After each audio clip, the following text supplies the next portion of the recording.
Good evening, everyone. I think we'll go ahead and get started. Hello, and thank you so much for being here. I'm Melissa Fisher-Isaacs. I'm the Information Services Supervisor here at the library, and we're so happy to welcome you to this evening's session of our Civic Engagement 101 series. This series is generously sponsored by Kansas Public Radio and offered in partnership with the Lawrence-Douglas County League of Women Voters. Just so folks are aware, this event is being recorded and it will be posted to the library's YouTube channel in a few days. With this annual Civic Engagement series, we aim to empower you with the information you need to make the best choices for you about issues that are important to our community. And many thanks to our panelists who are here this evening. And with that, I will turn it over to the League of Women Voters.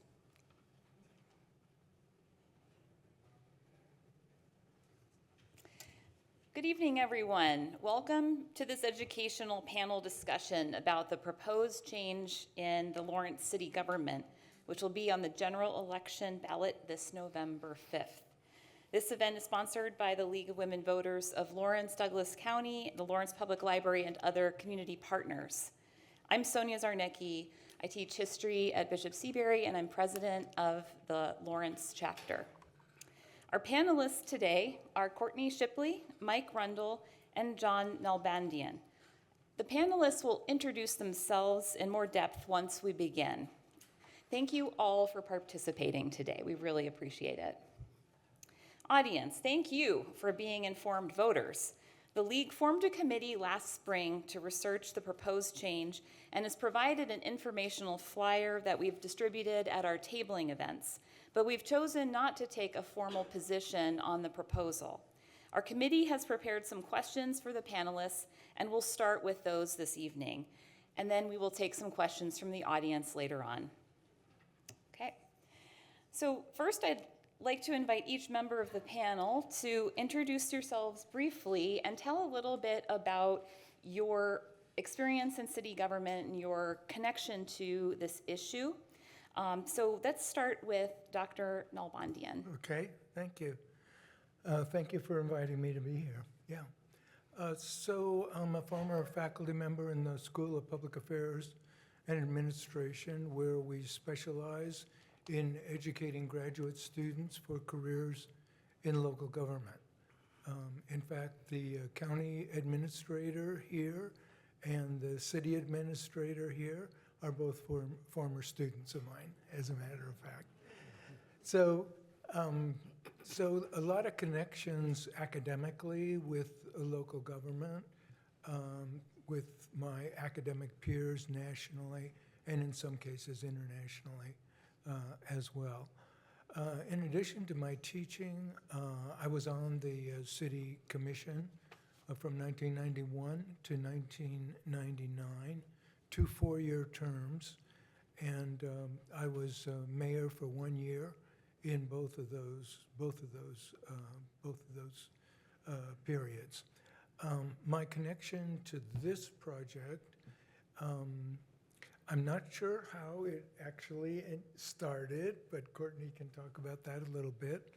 But I was asked to chair the task force to look into recommendations that we would make, and the recommendations were how the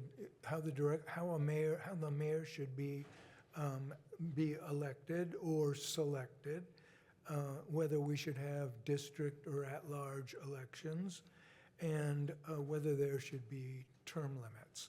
We did not get to the term limit part, but we did make recommendations on how the mayor should be elected, selected, and also we made recommendations about district versus at-large. Those recommendations are not exactly what you will be voting on, and Courtney can talk a little bit about that. But the task force made its recommendations to the city commission, and then the city commission worked to make it what they thought they wanted to put on the ballot. Great. Thank you. Courtney? I'm Courtney Shipley. I am also a former commissioner, former mayor. I have recently been working on a podcast with another gentleman, Dustin Stumblingbear, about this issue, a limited podcast. We interviewed maybe 12 to 15 former mayors, commissioners, members of the public, city attorney, different people, Jamie Shue, historians to talk about the history of politics in Lawrence, to kind of help people get some information about how their government works, because we're being asked to vote on something that is a little bit weedy for a lot of people. A lot of people don't actually know what their local form of government is.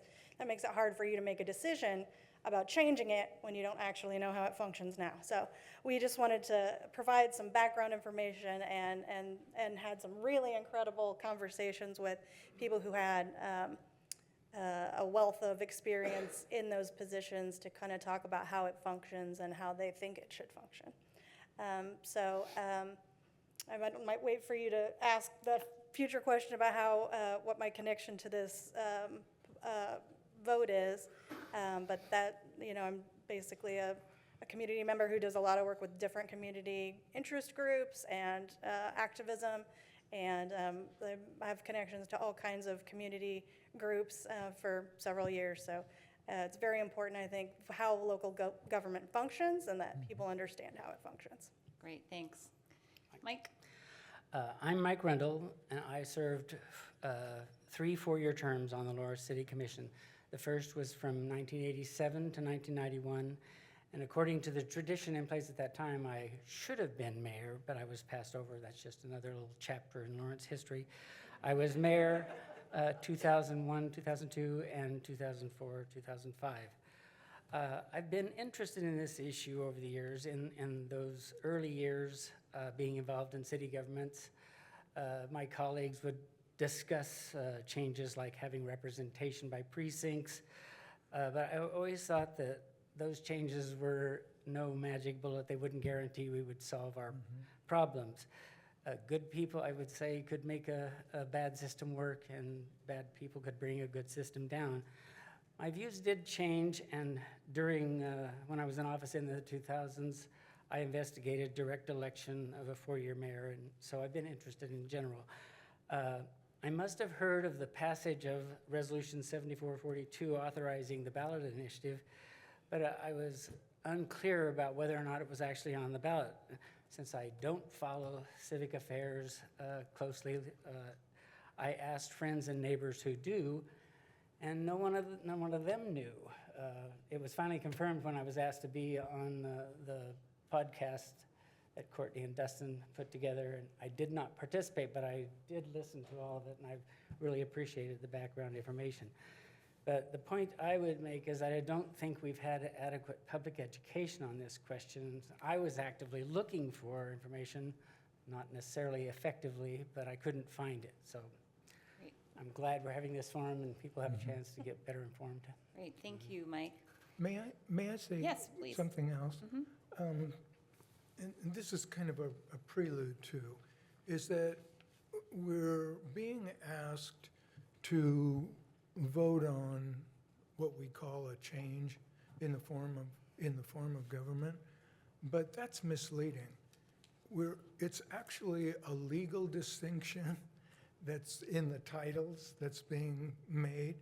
There are two fundamental forms of local government. And one is the separation of powers, which is we call mayor-council form. And that separation of powers is similar in structure to what you see at the state or the federal level. So these are separate executive, legislative, and judicial. The other form, which is what Lawrence is pretty much, there's so many variations of both forms, but fundamentally, what Lawrence is what's called, in other circles, council manager form. And what that means is that there is a unification, this was deliberate, a unification between operational or administrative authority and legislative authority. So the idea there is that a city manager, a chief administrative officer, who is responsible formally for the operational aspect of city government, who does she report to formally? Who is that person accountable to? And in the form of government that we have now, and in the form of government that is being proposed, it's the same. The chief administrative officer or the city manager is formally accountable to the governing body as a whole, not to the mayor, not to a legislative, is to the governing body as a whole. So the term governing body is only used at the local level. I mean, think about it. You don't think about state or federal in terms of there's a governing body. The mayor and the council constitute a governing body, and the chief administrative officer is accountable and hired by that body. What we are being asked to vote on is essentially that form of government that we have now. There are differences, obviously, but the fundamental structure remains the same, and that's why I can be in favor of it. Okay. If I could cut through a little bit of that, because of course I agree and understand everything you said. I think what it's important for people to understand is in both those forms of government, if you don't like how the city manager or staff is managing things, you have 5 commissioners, and you need to convince 3 of them to change that city management or to give other direction to the staff. So what you said that was a little buried in what you said is the mayor, and neither one of these forms of government goes directly to staff members and manages them on specific tasks. That's the city manager's job. The 5 commissioners tell the city manager what to do in public meetings with a majority. The city manager enacts those directions among staff. So I just want to make sure this is the kind of sort of thing that people don't understand about what happens in local government. Yeah, that's great. I mean, these are the kind of weeds we are here to get into tonight. So, Courtney, maybe you could follow up then and clarify exactly what the difference is between what we have now and what is being proposed. So, just describe what it is that we're looking at. And there is a helpful little video, by the way, on the city website, which I showed my students yesterday. Very, very good video. I guess I haven't seen it. I'll have to look that up.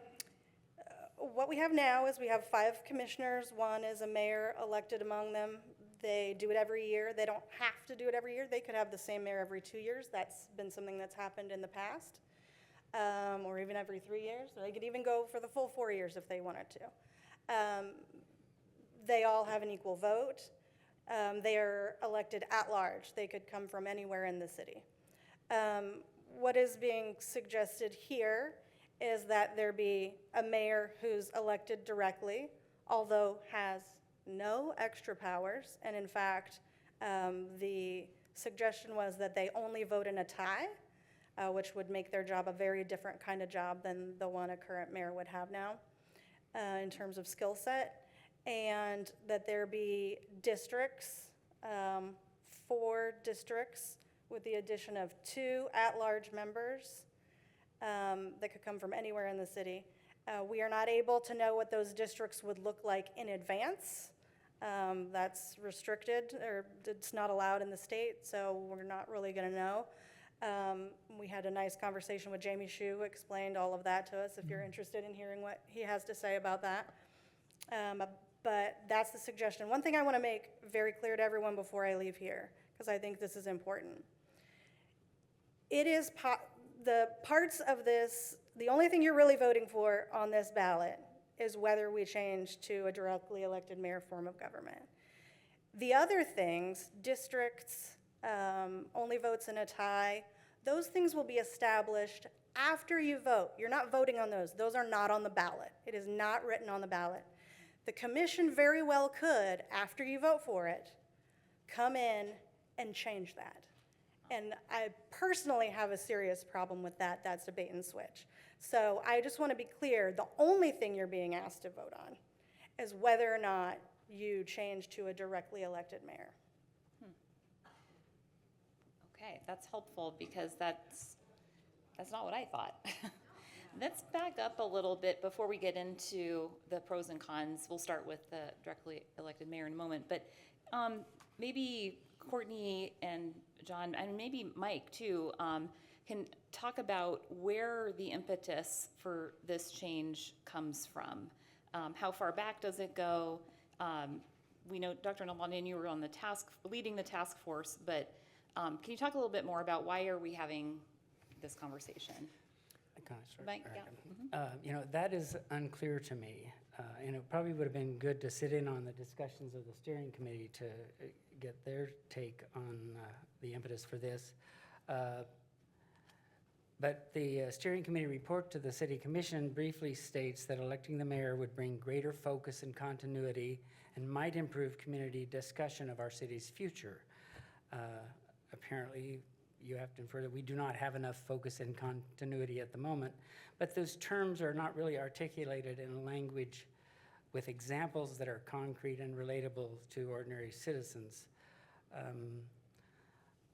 I think it would be nice to see some clear illustrations of the shortcomings of our current system, and on the flip side of the coin, I didn't really understand specifically, again, in accessible language, how focus and continuity will change and how we measure the impacts of this change. So illustrations comparing Lawrence to other communities and their experience with a directly elected mayor and district elections, I think are really essential for me to get my mind around this question. It's a big decision, and I don't think the voters have enough information to make an informed choice. I'll say that to my understanding, and in years past that I watched City Commission for 4 years, every week before I became a commissioner, I had seen Dr. Nalbandian and Dr. Loomis, many people know Dr. Loomis, coming to public comment and saying, we should really consider changing our form of government for years. For at least 10 years, I know they had been suggesting it. Other members of the community have been suggesting that. And when I came in 5-ish years ago with Commissioner Finkeldye, who unfortunately couldn't be here with us, also a former mayor, we had a discussion together that we were both open to this idea of having a public, a community conversation about whether this was a good idea. And I don't know that either one of us had a firm opinion one way or the other, but we both believe that having a community conversation is good and important, and we opened that up. So we asked for a vote, and that was the historical, how we ended up in this moment, that we agreed that we could have a community conversation about it. And sort of with that, I will say we set up a steering committee. Then Dr. Nalbandian can kind of talk to us about his experience on the steering committee. What I think is we had a great task force. It was really a good group of people, both academic and practical, with national connections and so on. We were able to talk with city managers nationally. We were able to talk with some elected officials nationally, just through the contacts that we have. It was coincidental that just a few years ago, an organization called the National Civic League, which is housed in Denver. It's made up of local officials from throughout the country, and they author a model cities charter. And I was on that task force as well that did that, and they recommend a directly elected mayor. But what was most interesting about that was I learned that nearly 70% of council manager cities, similar to what we have a directly elected mayor. That doesn't mean all of their responsibilities are the same, but it does mean that they are part of a governing body. So directly elected mayor, part of a governing body. So we really are an outlier in that regard. Great, perfect segue to, let's get into it. What were the advantages, according to your research and the council, of the directly elected mayor? What were the what? Advantages, what are the benefits of changing that? I think the biggest thing with, the biggest advantage, and Courtney can talk about this because she's more recent than Mike and I, but I think there's a parallel as I think about the advantage. I think about the district attorney's race these days, okay? And I think I see how it's raised a level of visibility for that office. And I don't know about the rest of you, but I'm learning more about the two candidates. And I think that's what a directly elected mayor, I think that's what that will do. It will raise the local awareness of local government. I mean, we have such a small percentage of voters, who actually vote in the spring for a local elected officials. I mean, it doesn't even get to 20%. At least that's the way it was when I was there. There was nothing for me more discouraging when I was running. You go door to door and say, "Okay, door, I'm John Nalbandian, I'm running for city commission." "Who are you? You're running for what? There's an election?" See, if we have a directly elected mayor, I think we're going to get a lot more attention to local government locally, and we're going to get more focused conversations about policy. And Courtney can correct me on this, but it seems to me that most of the issues that you deal with, or you have dealt with recently, they're like citywide issues. And we need to bring attention to those, focus attention. And electing a mayor directly, I think, will raise awareness of and interest in the bigger issues. Great, thanks. Courtney or Mike, do you want to respond to that?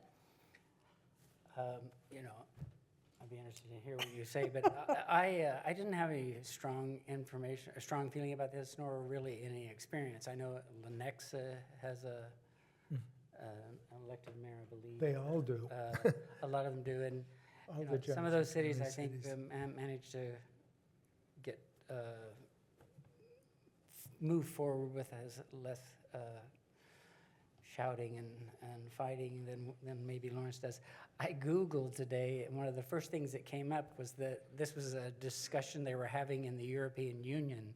They're in a little bit different boat. They were like, should we continue to have our mayor appointed by the Queen, for example, or directly elect them as anyway, they hadn't come out with their final report, but I just thought it was interesting that this is a global topic. So this is unfortunately where my opinion diverges from Dr. Nalbandian, and it's unfortunate because I respect and love him so much. It shouldn't matter to us what percentage of other cities do what. It's good that we looked at our peer cities, but what 70% of other cities do makes no difference to me. Lawrence is Lawrence. We always have been. We do things differently. That's okay. I think that's a heavy lift to put on a mayoral election, that they raise the visibility of issues. That's on the candidates. That is on them to know what the public cares about and to run on that and to be knowledgeable about that. I think directly elected mayor, in fact, kind of leans in more to cult of personality that ends up being bolstered by and underwritten by special interest groups.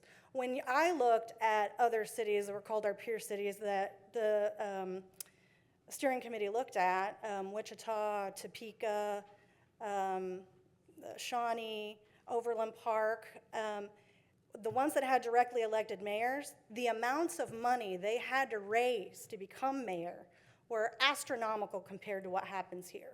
What happens here, we have accessibility, real accessibility to these elections in the local. The least amount of money I ever saw raised so that someone became a mayor in Lawrence was $8,000. More likely $10,000 for other people in the spectrum. In Wichita, for example, where they have a directly elected mayor, that person had to raise $170,000 or more for a job that only paid $50,000. So do we want that kind of arms race, and do we want that kind of influence from special interest groups in our mayoral elections? Because now we don't have it. Right now, a single parent could become the mayor of Lawrence. A person with a part-time job could become the mayor of Lawrence. So I kind of definitely want to push back against this idea that this idea of a mayor is going to bring different issues to the forefront. The community knows what their issues are. We know what our issues are. So I don't see that as a solution. I kind of see what we have now as a very functional democracy, and one that other people don't have. We're also looking at, what's happening in New York.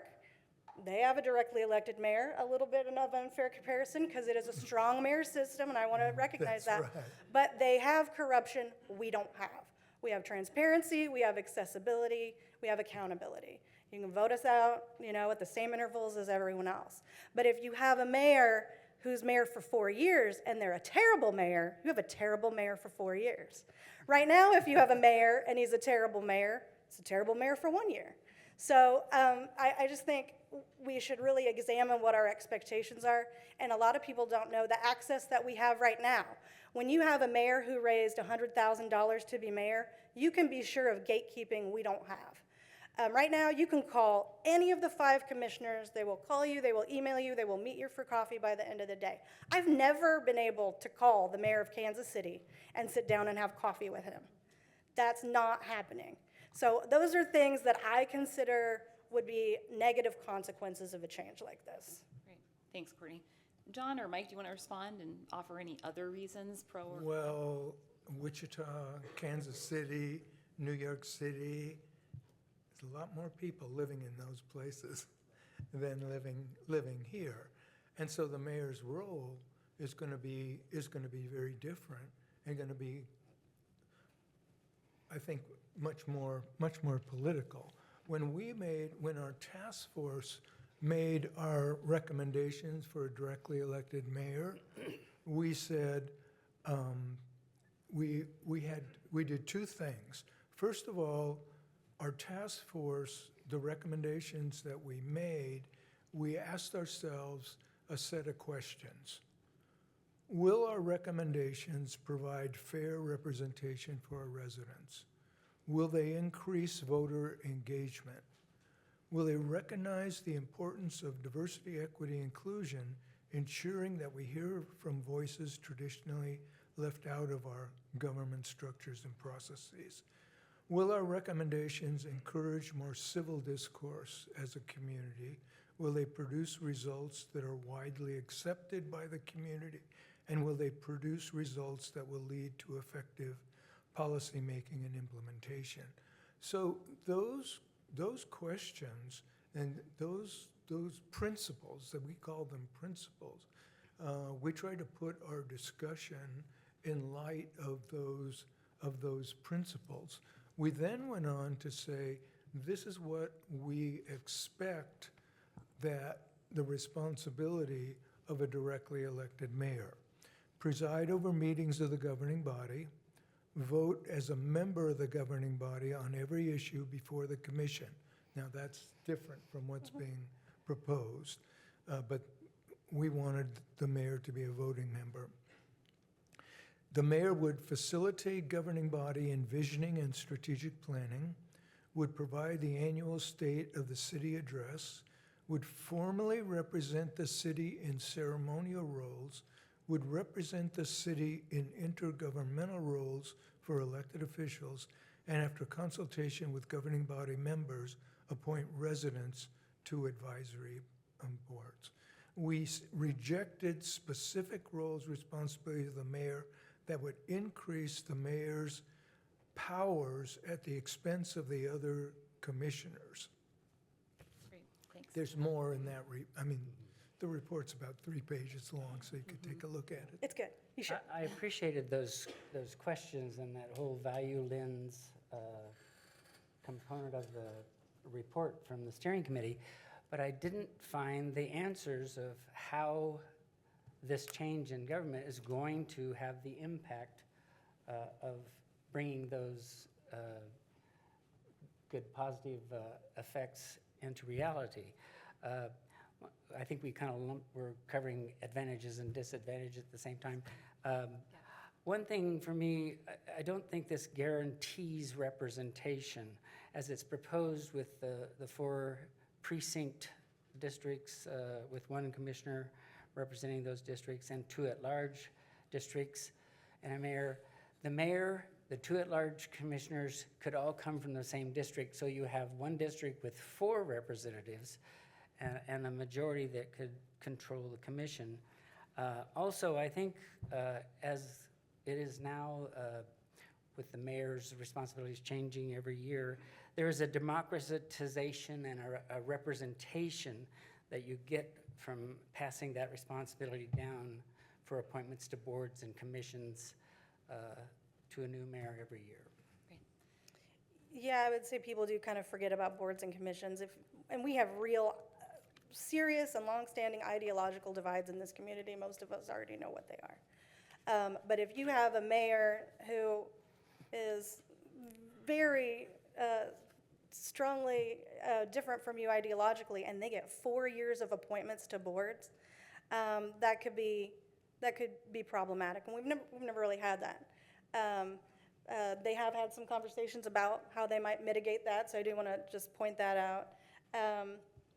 Another thing I want to say is, you know, the recommendations that Dr. Nalbandian just read us from the steering committee are exactly what were presented to the city commission. But again, I want to remind you that the new city commission is not bound in any way, shape, or form to those precepts or even what the previous vote of the previous commission was.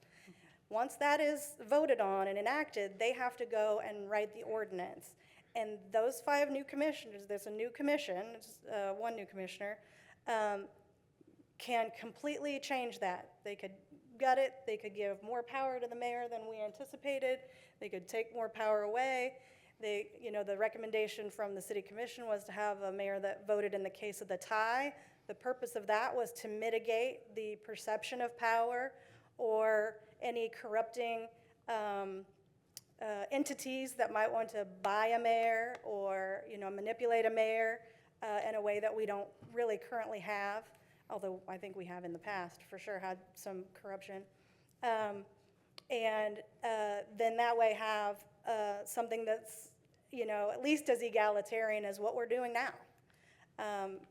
As weird as it is to change mayors every year, he's making a great point. It does give you the opportunity to have new representation. There's a chance that we might not have had, our first lesbian mayor. We might have not had our first black mayor. We might have not had our first Latina mayor if we hadn't had, learned in kindergarten to take turns, frankly. It's a very basic thing that we all learned. And the torch is passed peacefully and nicely most of the time. And it's functional. Thanks, Courtney. Let's move on to talk a little bit more about the change in districting. Mike, you sort of began to touch on that. Why is this switch to creating 4 districted seats an improvement, or is it? Just start wherever you want. Mike, go ahead. Why don't you I don't begin? know if I have a response. I mean, I think I kind of already said it, I Okay. think. But Why don't you tell us a little bit about how you guys arrived at districting? Because that was a longer conversation, I think, than mayor. Yeah, we actually, presently, the idea is 4 districts, 2 at large. What our task force recommended, we looked at all that, but we recommended 6 districts, no at large. And the reason why we did the 6 districts is that we thought, we looked at 4 and 2, and we thought, my goodness, trying to divide Lawrence into 4 districts is going to be, what it's going to do It's going to so empower, I think, the west side of town. I mean, how many people live on the east side of town? You know, so you have to go farther and farther in order to get 25,000 people, which would be four districts. So we opted for 6 districts, and thinking that would allow more representation. But we also thought that with 6 districts, being a little bit smaller, a little bit more manageable, that maybe it would make it easier for people who might be politically interested to consider running for office. That was a really interesting point that one of our task force members brought up, and then also it would cost for 6 districts. It's going to cost less money to run for 6 districts. So presently, what we have what the city commission decided on was 4 districts, 2 at large. That's not what we recommended, but it is, you know, it is what it is. And also, you can go online yourself, and there is loads of demographic data, you know, visual, and you can actually see where the population is. You can see minority population is what, like almost 20%, but what's the largest minority in that 20%? Asian American. Asians, okay? So, yeah, so African American is like 4%. So, I mean, these things, you know, the demographics are really very interesting, both just, you know, who's who, but also where people live. The task force didn't really look at any studies about districting. I mean, I remember kind of yourself and Dr. Loomis saying, we're sort of indifferent. It's half a dozen of one, 6 of another with districting, and so most of the other steering committee did most of that discussion, and there were no studies presented. I pulled 3 that I thought were kind of on a spectrum. So one basically said, districts are terrible, they're the worst thing. And one said, districts are the best, you get so much representation. And there was one kind of in the middle that I thought had some reasonable explanations. And it was a study about California where districting was forced in Hispanic neighborhoods because they had never been represented by a Hispanic person in the school districts. And this was happening all over California. And what this study suggested was, well, sure, that works in cities or areas where you have huge concentrations of people. If you have a black neighborhood or a Hispanic neighborhood or an Asian neighborhood, that works. But Lawrence isn't set up that way. We don't have neighborhoods set up like that. So by districting, you could, again, if you even believe this is how people vote, I think that's a very big if, you could divide someone's ability to get enough votes, because if you think that Hispanic people only vote for Hispanic people, and again, I don't think that's true, then the whole city is not able to vote for that person. So you could inadvertently, by districting in a town like ours, reduce one's ability if you think that's the kind of representation you're looking for. I think that's a very big if, I want to say. The other kind of representation I've heard people ask about or suggest they want districts for is, well, I just don't get a lot of communication from my commissioner. I don't know them, I've never met them, I don't know the mayor, I don't know any of those things. You can change that today. You have the access, just because you don't know about it doesn't mean you don't have it. So again, you know, my comparison to Kansas City or, you know, other bigger cities around us, even Wichita, I imagine I couldn't call the mayor of Wichita and get coffee with him by the end of the week. So you have that access now. I would be afraid that you would lose it. And then a very important comment that you made at the end of your descriptions was that it could lead to parochialism, and I think that your perspective on that would be very important to explain. No. Okay, it was your word, and Yeah. so yeah. So what could happen is, and I think this happens, unfortunately, I hate to say, in the kind of Kansas legislature. So let's say you have a representative, and they more or less pander to your little district. You just have to vote the way they need you to vote every time. Boy, you can be represented forever if you do that. And we don't really have that here. And in fact, one of the reasons we wanted to talk about change of government is that we have an unusually high turnover in local government. When our city manager came in, he noticed that we'd had 3 times as many city commissioners in the same amount of time as any of the cities he's ever worked in. And he thought it was confusing to him, or he thought it was negative. He may be changing his mind about that now, I don't know. But what it tells me is people actually are informed, people actually do care, and when someone underperforms, then an election happens and that person is out, or there's some kind of churn. And that tells me that Lawrence really cares and is engaged. That's kind of an opposite perspective, but I, having lived here over 30 years, feel like that's what I see in so much overturn. So I don't know that districts will give us that advantage. We could just have people who are entrenched, who are voted in over and over again, who ultimately never accomplish anything, but who vote the way you want them to. And well, we don't have that now. So you could ask yourself if that's a consequence that you want. It's a possibility. Okay. Thanks, Courtney. Mike, any more comment on that, Mike? I don't know.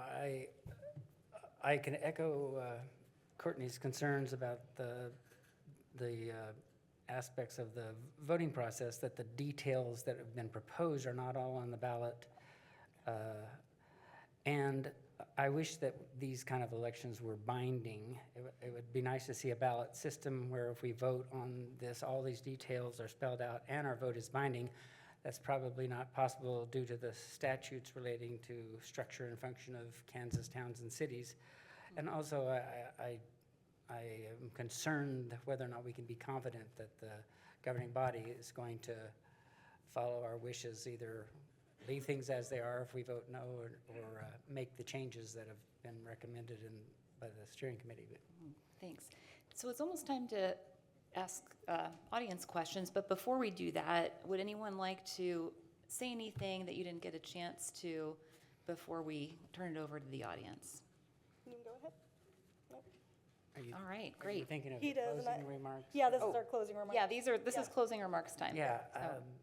So- I think we haven't demonstrated what is broken here, and so I say don't fix it. Our community does fracture, I think very unnecessarily, along lines of neighborhood groups and environmental activists on one hand, and the business community on the other. Commonly, it's over land use. In my 12 years in civic affairs as an elected official, you know, I think I've accumulated enough of personal experience and stories from across the community and in our neighboring towns to have a panel just on the divisiveness and collaboration. Neighborhood groups were my constituents, and I felt they were unfairly painted as narrow special interest groups from the Journal World editorials to other community leaders. My feeling was that we invented collaboration and finding common ground basically as a survival mechanism. It's not fun to argue every single public decision. We wanted policies and processes to be the guide. Back then, that was our comprehensive plan, the downtown plan, neighborhood plans, and the processes are those things such as the Planning Commission meetings and Board of Zoning Appeal hearings and the like. Those plans and processes are put in place democratically with everyone at the table, even if it's not always a pretty process and quiet discussions.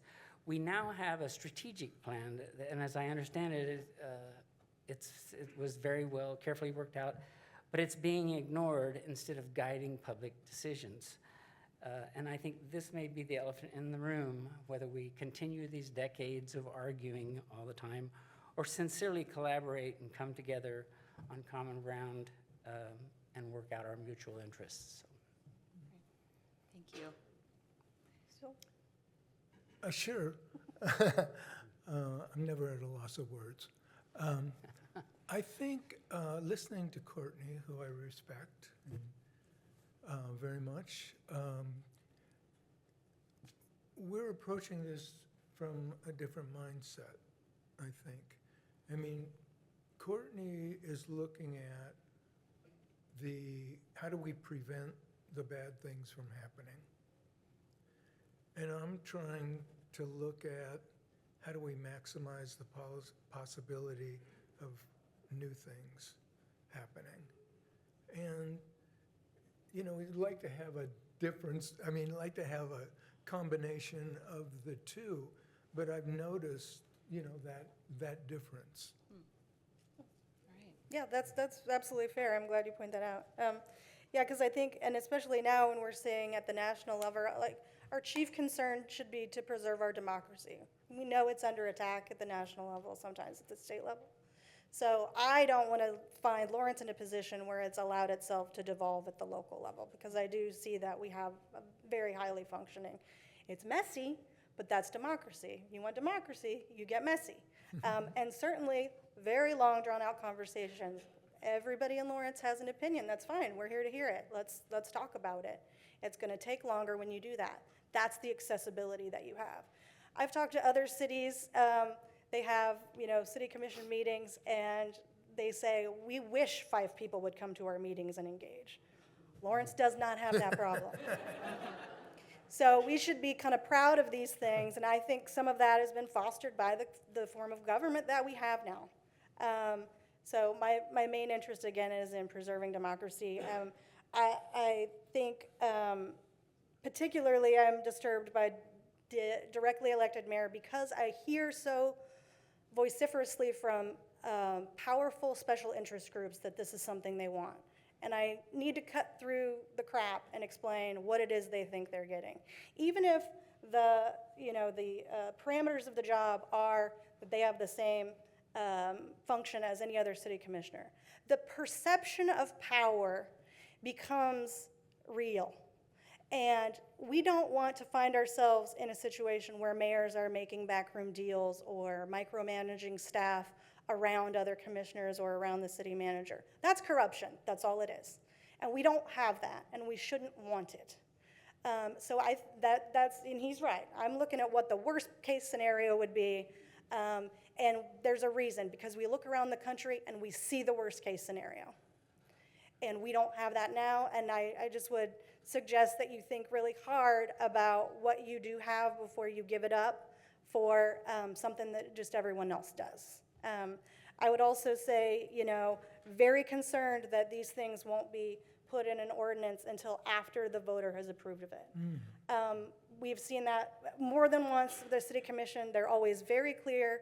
No current commission is locked into the vote of a former commission. And it's very important for the voter to understand that that is a real possibility with this vote. I didn't know that. Thank you all. I think that was super, super helpful, super informative. And now we can have some questions from the audience. Okay, Marlene, I think your hand went up first. Carol will bring you the microphone. We need to turn it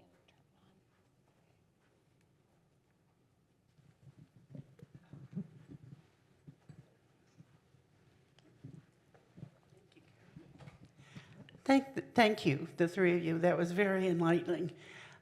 My question is, really, what does the resolution state?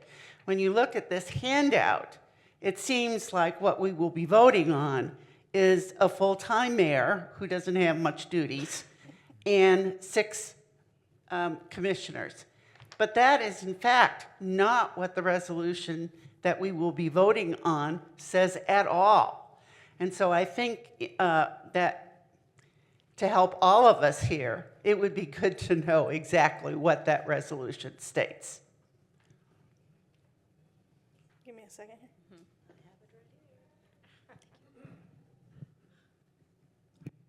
The language Shall the city of Lawrence, Kansas abandon the commission-manager form of government and adopt a modified mayor-council-manager form of government and become a city operating under a modified mayor-council-manager form of government? Yes or no?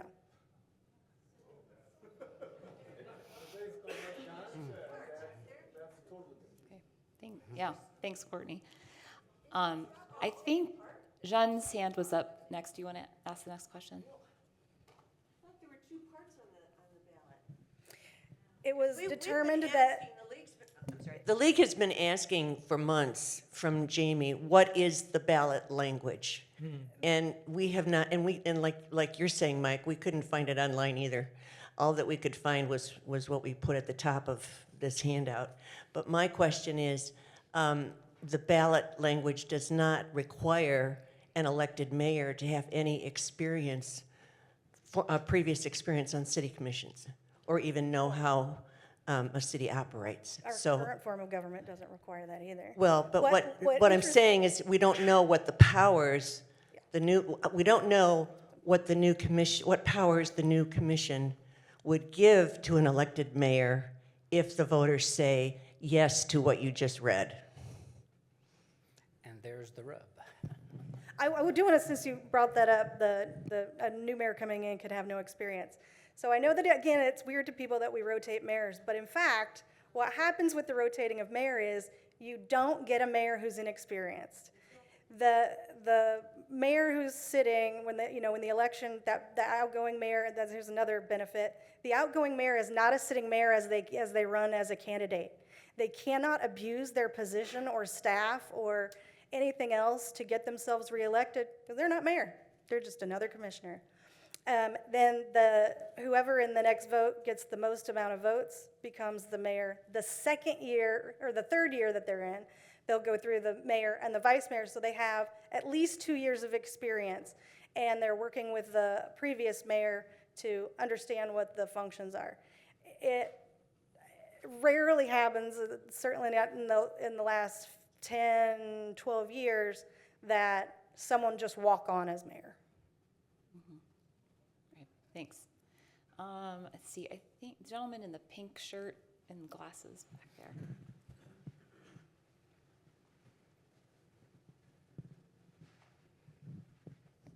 Yeah, I kind of have the same question. I don't even understand why this is even being, I mean, we don't know what we're voting for. But assuming that we vote for an elected mayor, is the vision for this to be partisan? Or would the election be open and how many people could run? Would it be two parties, independents, green, whatever, just specific parties? Or would it just be open to anybody? Has that even been considered? Because a partisan vote changes a lot of things. I'll answer that. No, it is not going to be partisan, and I want to be clear on this too. I think one of the reasons local government functions so well is because it's nonpartisan. There are some, state-level people trying to force local governments to run in a partisan way, and I hope that's never successful. But no, this is nonpartisan. And I know there was a gentleman that was in a forum the other day who was speaking somewhat about the mayor, the percentage of other cities that have the directly elected mayor. And I wondered how many of those are partisan in those studies that he suggested, because we are not, and I think that is kind of unusual. A lot of the cities from around the country that I run into at National League of Cities and stuff like that, they are running as partisan. Thank you. Charlie?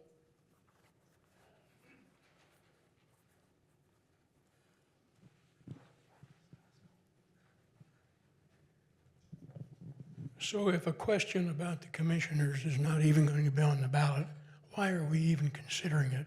I mean, that's what I've heard a lot of, more than about the mayor, is expanding the city commission from 5 to 6 and breaking up the city into 4 squares. Why are we even talking about that if it's not even on the ballot?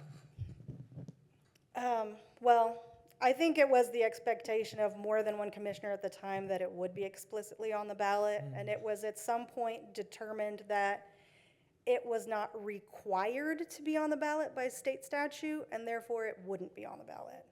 And I cannot claim to be clear on how that happened to pass. But I'm very uncomfortable with it because I know and Mr. Stumblingbear and I talked to hundreds of people between the two of us, and there is really less support for districting or adding more commissioners than, like you said, discussion of directly elected mayor. So it's concerning to me that that very important component is not being put to the voter. The task force that made recommendations, the task force didn't invent itself.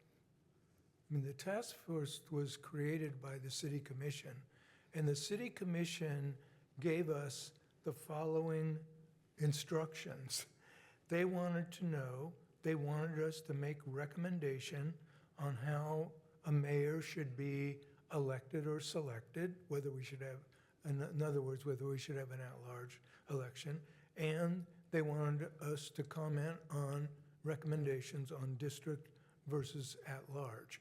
So the task force itself, you know, we're responding to the instructions that we got from the city commission. Okay, great. Yes, gentleman up front.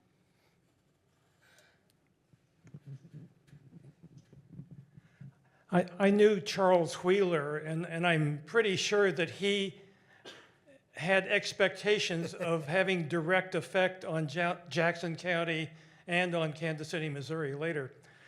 I don't understand how the mayor under this proposal would have an effect on the outcome in the city, and so I don't know how I would go about choosing somebody, because if his primary role is just to preside over commission meetings and to be the ceremonial head of the city.